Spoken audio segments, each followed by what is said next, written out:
Ελλάδα, είσαι έτοιμη? Ελλάδα, σου αρέσει το Masterchef? Παλάκης, φάγαμε τις προάλλες. Δεν θυμάμαι σε ποιο μαγαζί. Σε ποιο μαγαζί ήταν?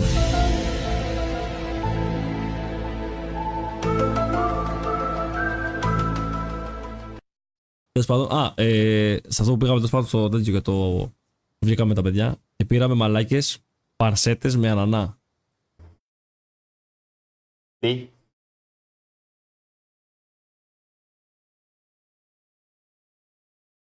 Τι?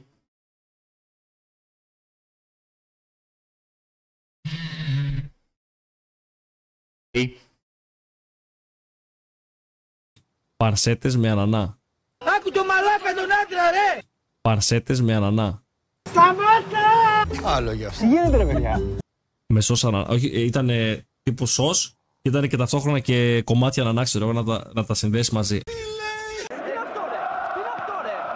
Τι είναι αυτό, ρε! Ό,τι καλύτερο. Πώς το λένε οι αδερφοί Κύπροι, αχάμπαρος, δεν παίρνει χαμπάρι. Όχι ότι καλύτερο, έχω φάει από τα πολύ καλά όμως. Παρσετούλα με ανανά. Αχ, μωρέ. Τι. Είσαι λίγο μαλάκας. Κρίμα. Κρίμα.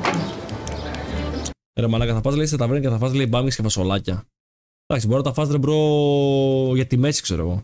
Τύπου δροσιστικό. Στα σαλάτα. Πας σε μαγαζί να πάρεις φασολάδα ρε μαλάκα. Όσο είναι μαλλί στον κόσμο, όχι γαμάει φασολάδα. Α, είσαι τέτοιος. Φασολάδα με ανανά. Θα δοκίμαζα νομίζω. Τι είπε, τι είπες, τι, ορίστε. Πόσο γελίος. Πες μου λίγο, πόσο γελίος είσαι. Αλλά αυτή είστε. Καλά πήγε αυτό.